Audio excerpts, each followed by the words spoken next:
Hello there. Yes, I'm Hans. And Timon, yeah. nice to meet you. Okay. Can you introduce you and your company?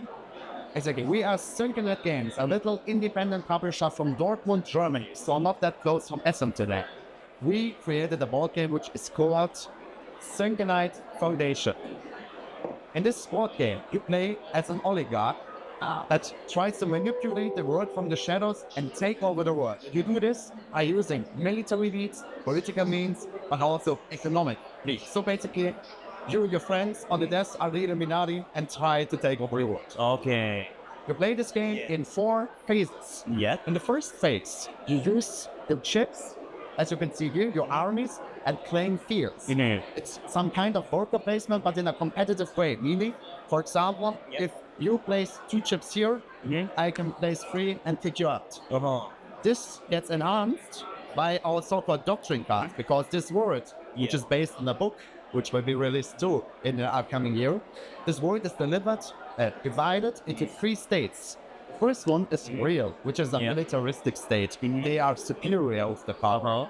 While on the other side, we have tigers, which are malice. These are industrial people with no conscience at all. And on the last side, we have Abadur. They are a lot of intrigues due to the simple fact that they are so rich, they do not need to use lethal force. Depending on the doctrine you have, you get different cards, and through that, different options. For example, if you, for example, say, okay, I do not want to get kicked out there, but I have only 2 chips, what do I do? You simply take one of these, for example, operation cards.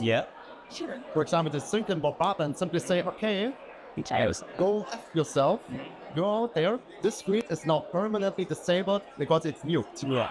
So you have a lot of cruel tools to achieve your goals. In the second phase, all of these fields get looted. You get food, you get goods, and you get SYNCANITE. SYNCANITE, to explain it, is something like the spice from Dune, so it is a real valuable, powerful resource with a lot of energy. So this is the thing the aristocrats want, which is why you can pay to get these called white cards here, the so-called bribery cards. Bribery are the secret cards, basically, that you can use to get to your goals, because no one knows you played them, because they get played turned down.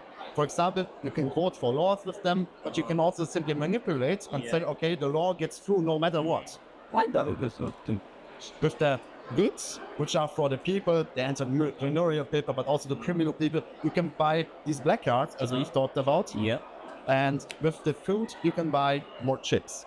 So basically, phase 2 is a resource management phase, while phase 1 is some kind of competitive local placement and agriculture. In phase 3, laws get voted.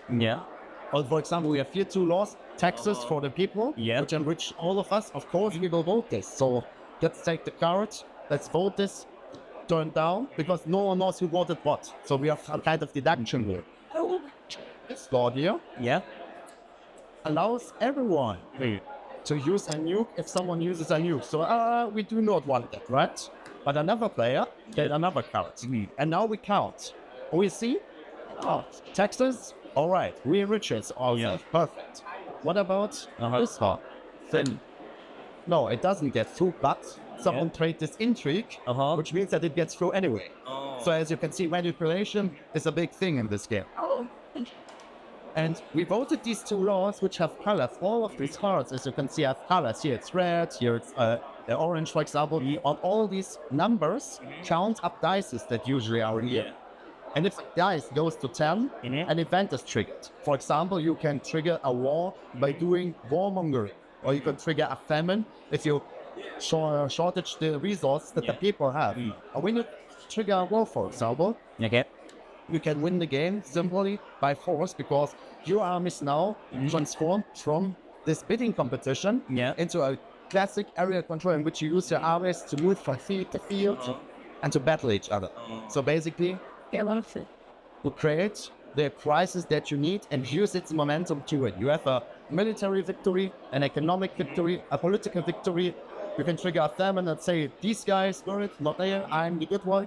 And here we kill each other. And we also have a boss fight here. And the last thing, all the characters have roles. The players have roles. These are the roles in this game.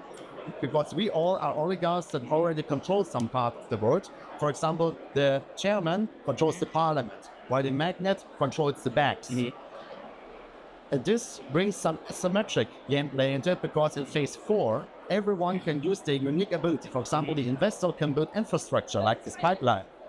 And depending on the doctrine that you have, for example, the Elbado people and the Tigris people profit, but the real people don't. So this basically means that these two players that usually are rivals now are allies to gain a lot of resources, which might motivate this guy to nuke this card as well. So as you can see, we have no remorse whatsoever to fight for our causes. We also have a lot of money to trade, just to show the material here. And we also have heroes. For example here. As heroes can get bribed, so that you can use them and their techniques as a bad. For example, she gets armies for free. He gets nukes for free. He gets parliament votes. So depending on your strategy, one or another hero could be great. Last thing, there are also assassinations that you can play against each other. And if you do that, you may lose victory conditions, because for each of these crises, you have one victory condition in your hand, so that you know how to do it. But you can lose these parts. These can get stolen, which basically means that there can be a situation which you say, oh, I have no victory condition whatsoever. What do I do? And then you go to the path of pariah and saying, okay, I do everything I can, no matter what. No, totally uncivilized, totally barbaric, and win the game. Because, for example, with Burnt Earth, you win the game if you nuke every field. So basically, if you want to have a game with a real high player interaction, that also leaves a lot of space for a law due to the fact that it's based in a book. And it's really replayable due to the fact that depending on the crisis triggering, the game is always a new. This might be a game for you. We go to Kickstarter on, or crowdfunding, better to say, in the next year. I would love you. Next year, exactly. Would love you to follow. Next year, what? 1 month? Probably in February. February. Okay. And the victory condition is different for people buy this card, right? Exactly. So basically, you need to play cards of one color, for example, the red color or the orange color, and these dice get counted up. And if a dice reaches 10, the action is triggered, and through that, a mechanic of the game changes. For example, the bidding competition in phase 1 evolves into an area control war.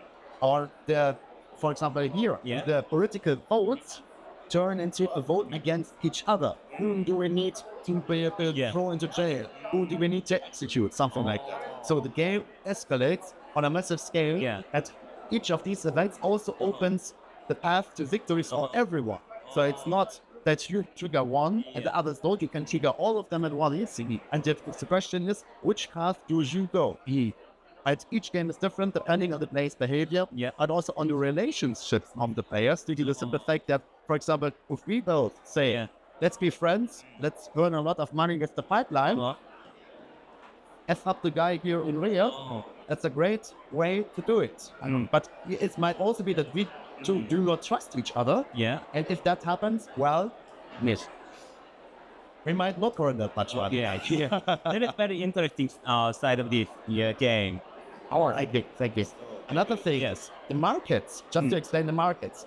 As you can see, we have the numbers here, and if we take a resource, we need to pay it free. If you sell it, we get free. As you can see, the markets can get filled, but here this market doesn't give you money due to the fact that I want you to buy the black parrots to add up each other, but you can also trigger the crisis by filling a market or promoting a market. So basically, you can also not just use the carrots, but the markets itself. The markets have a supply, they have prices that are changing depending on the supply that you have. And the prices are rising on different levels. For example, here it's linear due to the fact that the aristocrats can always pay more.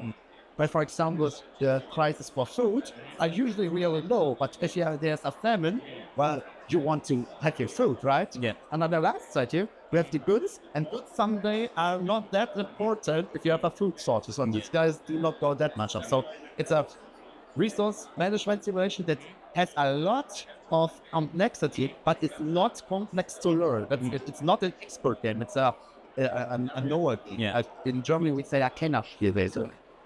And one last thing, the magnet, for example, has the opportunity to manipulate the prices by rising or decreasing inflation. So we also have that game, which you can play around. Yeah. And a lot of scenarios, which you can do a lot of funny stuff. Okay, thank you. Thank you. Thank you for coming and thank you for introduce your game. Yeah, I hope your crowdfunding got well. Thanks a lot. And thanks you. Thank you, guys. See you. Okay, see you. Bye.